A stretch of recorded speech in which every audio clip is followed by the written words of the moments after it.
You might have heard or read the expression, floating floors, pondering over what construction experts mean by this term, how the floorboards, planks are placed, and whether the renewal of the existing flooring comes at high costs. Let's dive in. In fact, a floating floor represents a floor placement technique, which implies that the surface isn't fastened to the underlying material. Hence, the upper layer just extends above the counter floor. Panels are interlocked via the click-in system and the surface delivers the feeling of freestanding. Occasionally, lay people apply the term floating flooring interchangeably with the expression laminate flooring. Laminate was the first floating variant that appeared in the market.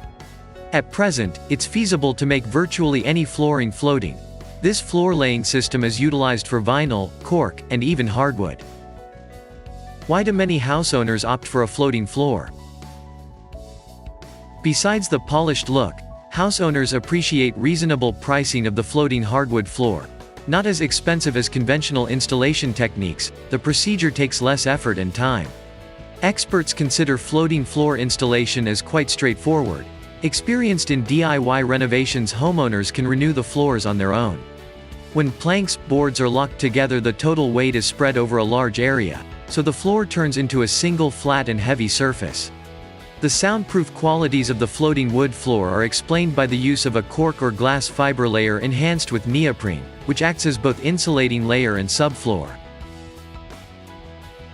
Floating floor installation. Key benefits. Straightforward installation. As panels aren't fastened to the sub-layer, the entire installation procedure is notably faster. Moreover, the floor isn't damaged like in the case of nailing and/or gluing, and replacement of destroyed boards is very simple. Simple subfloor layer preparation. Minor irregularities of the subfloor are concealed as the floor isn't glued, nailed to the subfloor.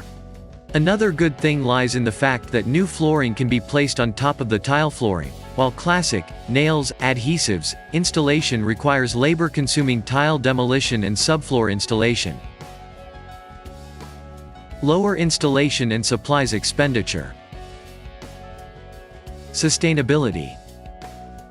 A great deal of variants are compliant with environmental indicators, such as FSC, LEED, and CARB2. Note: not all varieties are eco-friendly, so do your research about brands. Noise insulation qualities. An air buffer between a subfloor layer and surface absorbs vibration and noise. Numerous varieties. Previously, a choice was limited to laminate, now you have a wider selection. Floating wood and laminate flooring. Additionally, cork and vinyl floating flooring variants have recently appeared in the market. How much does it cost to put in a floating floor? Costs range significantly and depend primarily on the selected supplies and the square area.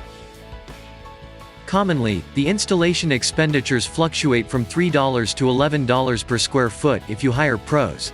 If you are an advocate of DIY solutions, the costs fall into the $1 to $4 range. With costs from $300 to $3,900 per room and the average of $2,100 room, you might be curious about the budget needed for a specific area. Pros typically charge from $2 to $7 per square foot. Rates do not include supplies though. If specialists have to dismantle old flooring and get rid of debris, get ready to face higher rates. Besides, you'd better be ready for extra costs, for instance, subfloor replacement, underlayer, and upgrades, noise insulation, water and scratch resistance. While some add-ons aren't mandatory and can increase the total costs, they help to extend flooring lifetime and improve the comfort, like in the case of the noise-absorbing layer. To get answers to any questions related to home renovations or the optimal solution for your property, contact Groisman Construction. Request a free quote, and soon you will enjoy a new and stylish floor.